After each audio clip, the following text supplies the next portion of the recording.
Olá, eu sou a Luana e esse é o Threadless AI. O desafio ele pedia uma solução para automatizar a modelagem de ameaças Stride a partir de diagramas de arquitetura. Hoje, o caminho que parece mais fácil para resolver esse problema seria usar uma IA generativa que conseguisse analisar a imagem e me dar uma resposta pronta. Mas o problema disso, e para um time de segurança, é que precisão e rastreabilidade são inegociáveis, e confiar a arquitetura de um sistema a uma caixa preta pode gerar alucinação e um risco inegociável. Por isso, a arquitetura não passa a imagem direto para uma LLM multimodal pedindo ameaças. Essa abordagem, ela pode até ser rápida de ser implementada, mas ela não é auditável, então eu não consigo saber por que o modelo chegou naquela conclusão, nem onde ele pode ter errado. Muito diferente da solução que eu construí. Aqui eu tenho um pipeline de 5 etapas bem definidas, e eu vou explicar um pouco no detalhe o que cada um faz e por que que esse é o melhor cenário. Primeiro eu tenho uma entrada, onde a gente vai ter o meu diagrama de arquitetura, pode ser ali em diferentes formatos, como por exemplo PNG, JPEG, WebP. Depois eu tenho a minha detecção de componentes, nesse caso eu estou usando o modelo YOLO V8N, ele é treinado de uma forma supervisionada, então eu consigo identificar os componentes de arquiteturas, como por exemplo APIs, bancos de dados, filas e assim por diante. Eu tenho também uma confiança, um score de confiança e um bounding box. Em terceiro, eu tenho o meu OCR para reconstruir os meus fluxos. Nesse caso, eu decidi usar local para fazer análise de conectividade, para reconstruir a topologia da arquitetura, então quem fala com quem, em qual protocolo. Em quarto, eu tenho o meu Quality Gate, o nome já dá um pouco spoiler do que ele faz, mas antes de gerar a ameaça, ele vai validar se a arquitetura reconstruída ela é coerente. Se não for, eu vou bloquear o relatório utilizando o file closet. 5, eu tenho meu motor Stride, eu estou usando regras determinísticas, eu estou mapeando ameaças a cada componente, a cada fluxo, e também estou usando aqui contramedidas rastreáveis, nesse caso eu até citei algumas. Tudo isso vai rodar local, eu não vou ter uma LLM obrigatória. E também, como eu falei, é auditável, etapa por etapa, o erro de um componente não vai se propagar escondido para o resultado final, o que é um resultado muito bom quando a gente fala de um MVP. Quando eu comecei a treinar o modelo, eu esbarrei em um problema clássico, que era a qualidade dos datasets públicos. Eu tinha em mão um dataset do Kaggle, gigante, com mais de 8.000 imagens. Ele era excelente para... Ele me dava muita diversidade visual, então ele conseguia cobrir diferentes provedores, como por exemplo a AWS, Azure, GCP. Mas ele tinha um defeito grave para o meu objetivo. O Kaggle, ele era viciado em estrutura básica. Ele só conseguia ver o que era computador, banco de dados, storage. E para fazer a modelagem de ameaças, o modelo se o modelo ele não enxergar um MOF, um usuário, um backup ou um cofre de senhas, ele vai ser cego para segurança. Então a decisão que eu tomei não foi descartar o Kaggle, mas criar uma composição híbrida. Então eu peguei a diversidade visual que o Kaggle oferecia e eu injetei 300 diagramas que eu mesma construí, que são focados cirurgicamente nessas classes de segurança que faltavam. E aí o resultado foi o Hybrid V2, depois eu vou mostrar um pouco do código dele, que é um dataset enxuto de 300 e poucas imagens, mas que agora é perfeitamente equilibrado para cobrir as 14 classes que realmente importam na minha arquitetura. Aqui agora no meu VS Code, estou mostrando um pouquinho de como que eu fiz essa divisão das categorias, né? Então aqui eu tenho 13 categorias, muito diferente do meu dataset do Kaggle, que tinha no máximo 3 ali. Agora eu vou mostrar um pouquinho as imagens. Tem essa aqui de back-end também, de exemplo. Tem essa aqui de uma arquitetura cloud. Feita a criação daqueles diagramas que eu acabei de mostrar e a curadoria das imagens do Kaggle, eu acabei entrando no meu segundo desafio crítico desse projeto. Como eu ia dividir esses dados para o treino e teste sem mascarar os meus resultados. Então eu tinha ali no Kaggle mais de 8.000 imagens, só que na verdade elas eram uma armadilha. A maioria da absoluta era a mesma imagem, só que com zoom, ou ela estava rotacionada, ou ela tinha ruído, o que a gente chama de augmentations. E aí a decisão mais fácil seria de uma forma lúcida, jogar aquilo no liquidificador. O problema é que a mesma arquitetura ela ia acabar caindo no treino e também no teste. E aí o modelo ele ia simplesmente decorar o desenho e a minha métrica de sucesso ela ia ficar muito alta, mas ela seria uma métrica falsa, que é o que a gente chama de vazamento de dados. E aqui eu tenho uma tabela, que eu estou exemplificando um pouquinho como que eu fiz essa divisão. Então aqui no caso eu tive 210 para o meu treino, eu deixei do Kaggle 55, aqui na validação eu deixei 60, que foi aqueles que eu criei, os diagramas que eu criei. Aqui eu tenho 9 do Kaggle, de teste 30 do que eu criei e a mesma quantidade do Kaggle para o teste, tendo ali 0 de vazamento entre os splits. E por fim, na reta final da modelagem, o meu desafio era adaptar o modelo para o domínio real sem que ele sofresse de amnésia, então ele esquecesse tudo. E se eu simplesmente pegasse o modelo e mostrasse apenas os dados novos do Kaggle para ele, poderia ocorrer o que a gente chama de esquecimento catastrófico, que ele ia focar tanto no cenário novo, que ele ia esquecer como que reconhece aquelas classes críticas de segurança que eu ensinei lá no início. Então, a decisão arquitetural que eu tomei para resolver isso foi aplicar o replay balanceado. Então, durante o treino de adaptação, eu forcei o modelo a olhar para as 55 imagens do Kaggle e 55 imagens na minha fonte anterior, meio a meio. E como diz aqui no texto, por que isso importa? Porque essa estratégia blindou o aprendizado. Então, eu garanti que o modelo ele ia absorver o cenário novo sem apagar a base sólida de segurança que eu já tinha construído com ele anteriormente. Eu percebi que o modelo estava gerando alguns falsos fluxos em diagramas complexos, e aí a atitude padrão seria abrir o editor, começar a alterar o código ali do grafo, na base da tentativa e erro, mas eu decidi fazer o oposto. Eu dei um passo atrás, e aí eu construí uma interface de revisão humana ali customizada, como vocês podem ver aqui na tela. E aí eu consolidei 27 casos críticos que foram divididos em lotes, e eu mesma avaliei um a um. Eu fiz questão de misturar 20 falsos fluxos com 7 conexões válidas, muito densas, como por exemplo o fan-in e fan-out, que eu usei como grupo de controle, e o objetivo era que eu precisava entender exatamente por que o modelo errava, se de repente ele estava confundindo uma linha estrutural com um conector, mas principalmente garantir ter a garantia absoluta de que a minha correção não ia quebrar os agrupamentos complexos que o sistema já acertava muito bem. E aqui que entrou a governança da decisão. A partir dessa revisão, eu estabeleci alguns critérios de aceite matemáticos antes dessa implementação.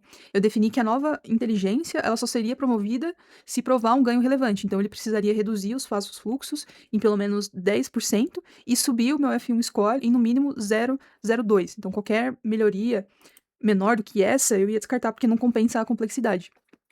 Falando também de gerenciamento de risco, como que eu lançava isso sem quebrar a confiança do usuário, né? Aí eu usei a reconstrução de Junctionware, vai nascer em modo Shadow, então totalmente opt-in, e a estratégia era Legacy, ela continua sendo o padrão absoluto, o que me garante um rollback imediato e invisível caso haja qualquer regressão que não fosse mapeada naquele momento. Por esse rigor que eu acredito que o Threadless se diferencia nesse hackathon, eu não construí apenas um aglomerado de IA soltas, eu construí uma arquitetura de segurança que tem maturidade de um software corporativo, e tudo começa na fundação, que são os meus dados de qualidade. Meu modelo ele não foi treinado com uma massa genérica da internet. Eu construí um dataset que tem proveniência garantida, ele tem controle estrito de vazamento entre treino e teste, ele tem enriquecimento cirurgicamente com as classes de seguranças que vão realmente importar, e essa base de dados rica, somado ao meu OCR determinístico e ao meu Quality Gate, vai criar uma blindagem de entrada. Então, eu não vou deixar lixo entrar no meu modelo. E eu não entrego análises alucinadas na minha saída ali no meu output. E é essa fundação limpa que vai viabilizar o grande diferencial que vai ser o meu motor Stride. Enquanto muitas soluções de mercado podem gerar textos genéricos e probabilístico de possíveis riscos, o meu motor ele vai ser determinístico, cirúrgico e matemático. Então ele vai cravar exatamente. E a forma como eu conduzi a melhoria do Junctionware vai resumir o projeto. A inovação tecnológica, ela tá lá para resolver um dos maiores problemas de visão computacional em diagramas, mas ela não tá lá de qualquer jeito. Ela vai nascer envelopada com métricas, com os testes rígidos e controle de produção. E é assim que eu vou garantir que a minha ferramenta de fato vai ser confiável. Agora vamos para a parte mais interessante do projeto, que é a demo, para a gente ver o sistema rodando e como que ele funciona. Essa aqui é a carinha do Threadlens, então aqui eu consigo soltar uma imagem. Eu tenho aqui alguns diagramas de demonstração, uma API simples, componentes mistos, controles de segurança, um pipeline denso, e aí eu posso usar esse exemplo se eu quiser, só para demonstração, mas nesse caso eu já trouxe aqui, já preparei um cenário clássico estruturado, eu vou mostrar para vocês. Então, arrastei aqui a imagem, e é interessante que aqui eu consigo ter uma pré-visualização do arquivo que eu selecionei. Eu preparei, então, esse cenário clássico estruturado, eu vou ter aqui uma arquitetura com componentes mistos, eu vou ter um usuário aqui vindo da internet, ele vai bater num CDN, depois no API Gateway, que vai se comunicar ali com o meu banco de dados, depois vai bater no storage, depois vai ter o monitoramento. E aí o que eu quero destacar é que, nesse cenário, a pipeline ela vai estar operando no seu estado ideal. O que isso quer dizer? Que o sistema ele vai ler a imagem, ele vai reconhecer os componentes, reconstruir os fluxos e validar se toda essa topologia faz sentido antes dele disparar ali a análise de risco. Beleza, ele já fez aqui a análise para mim, como a gente pode observar. E aí, no resumo, ele disse que foi confiável, que nenhuma inconsistência estrutural relevante foi detectada. Ele disse que essa estrutura passou pelo gate automático, mas ele sempre vai manter ali a revisão humana antes da aprovação final. A qualidade bateu em 100%. Ele disse que tem 8 componentes, 13 fluxos, 23 ameaças, uma ameaça sendo crítica, 23 vulnerabilidades e 49 contramedidas. Aqui a gente tem os componentes que foram detectados, o nível de confiança, o status, aqui os fluxos que ele identificou e a sua confiança. aqui as nossas ameaças identificadas, então sempre na categoria Stride, mas eu consigo também selecionar aqui qual categoria que eu quero ver, então vamos supor que eu quero ver aqui só a categoria spoofing de falsificação. Eu consigo selecionar e só isso vai aparecer para mim, ou eu posso ver todos. Assim como o nível de severidade também, então vamos ver um crítico aqui. Nesse caso, ele está falando da informação, da divulgação, né? Ele fala que teve alguns records que foram sensíveis, que podem estar expostos. E aqui embaixo, para mim, ele já vai me dar um plano de mitigação para resolver esse problema. Para o crítico aqui, ele já falou o que eu posso fazer para melhorar. Então, vou mascarar o token quando possível, eu vou restringir o acesso à internet e aplicar ali o menor privilégio na minha base de dados para alguns perfis, assim como outras recomendações também que ele dá aqui. Na verdade, ele dá muitas recomendações, né? Aqui eu tenho os detalhes da minha análise, então eu consigo aqui ver como que o meu Junctionware trabalhou, os detalhes ali da minha estratégia. Eu consigo também exportar isso se eu quiser, então, eu quero baixar em JSON, eu quero imprimir em PDF. Ele vai baixar para mim, ou ele vai também poder imprimir em PDF, se eu quiser. Agora vamos para o mundo real, onde os diagramas raramente são perfeitos. Eu vou subir aqui uma arquitetura muito mais complexa e densa. Ela é cheia de componentes da AWS que são interligados. E o comportamento que eu quero identificar aqui é a resiliência e a transparência do threadless. A gente sabe que diagramas humanos eles contêm ambiguidades, eles podem ser sobrepostos, até porque cada pessoa faz de um jeito. Então, nesse caso aqui, por exemplo, eu tenho ícones repetidos. Mas eu não quero que meu sistema trave à toa. Só que eu também não quero que ele minta. Vamos analisar. E é exatamente isso que acontece. O que ele falou para mim? Revisão estrutural necessária. Qualidade em 85. A análise ela foi concluída, mas o meu Quality Gate sinaliza um alerta, que é essa revisão necessária. Por quê? Porque o sistema não é muito claro. Então, os componentes com o mesmo nome e tipo aparecem mais de uma vez. Então, ele percebeu, por exemplo, que o meu Application Load Balance ali aparece mais de uma vez. Só que em vez de bloquear a minha análise, ele conseguiu, como no caso crítico que eu vou mostrar depois, o sistema ele vai me avisar. Então, ele vai falar que ele conseguiu ler 15 componentes, 25 fluxos, mas você precisa revisar esses pontos antes de aceitar o relatório. O valor de não travar o sistema em um erro não crítico é que a análise de ameaças ela continua existindo, mas como um copiloto ali do engenheiro. Por exemplo, aqui no Stride. Então, mesmo com o alerta estrutural, ele conseguiu mapear os riscos severos. E aí, por exemplo, aqui no Information Disclosure, ele vai levantar um alerta crítico. Na verdade, 4, né? Mas o que ele vai falar pra gente? O SKey Management Service. Então, ele está sugerindo aqui a rotação de chaves e restrição de workloads. E ele também aponta um risco crítico para o Amazon RDS Primer. Aqui. Ele alerta sobre essa exposição pública, a questão de você estar sugerindo ali o isolamento em subnets privadas da VPC. Então, ele extraiu um valor enorme da imagem, mas ele manteve essa etiqueta de revisão em todos os componentes ali para garantir que a pessoa que estiver auditando isso saiba que aqueles dados precisam do aval. Então, com isso, a IA ela não vai substituir ali o arquiteto, né? Ela vai acelerar o processo, porque eu estou mostrando as ameaças, as evidências e os alertas lado a lado. E o relatório de PDF sai com essa mesma sinalização, garantindo que esse ciclo ali de governança ele vai ser respeitado na empresa.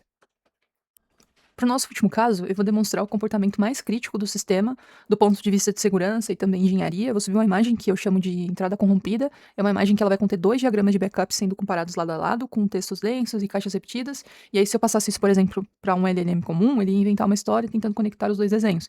Mas vamos ver o que o Threadless faz. Essa aqui, então, é a imagem. Ele vai analisar. Opa, ele já falou aqui para mim. Essa análise estrutural foi rejeitada. Componentes com o mesmo nome e tipo que aparecem mais de uma vez. A imagem parece conter 2 ou mais diagramas comparativos. Foram encontrados providers incompatíveis com as evidências textuais do diagrama. Envia um único diagrama por imagem, recorte de painéis comparativos, e aí ele nem fez a análise aqui. Isso é muito interessante, porque como essa imagem é corrompida, a análise ela vai voltar imediatamente rejeitada com essa qualidade 0, e o meu Quality Gate atuou de uma forma fall closet e barrou a esteira.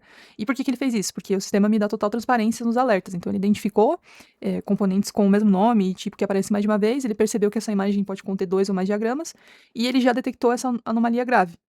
E diante desse cenário, o sistema aborta a missão e ele não faz essa análise. E como a estrutura ela foi reprovada, vamos olhar ali o que o Stride e os componentes de riscos disseram pra gente. Bom, nesse caso aqui, eles estão zerados. Por que eles estão gerados? Lembrem que eu falei sobre aquela questão da rastreabilidade do OCR no slide? Aqui embaixo, na aba de alternativas de detecção, o sistema me mostra a caixa preta. Então, ele me avisa que o detector visual achou que aquilo era um dataset com 7% de confiança, mas o OCR provou que era um cofre de chaves. Então o sistema guardou essa divergência, mas não deixou isso poluir o risco. E para mim, como engenheira, esse é o maior atestado de maturidade do meu MVP. Uma IA focada em segurança precisa ser inteligente o suficiente para conseguir analisar, mas também precisa ser maduro o suficiente para travar o sistema quando a evidência não sustenta a verdade.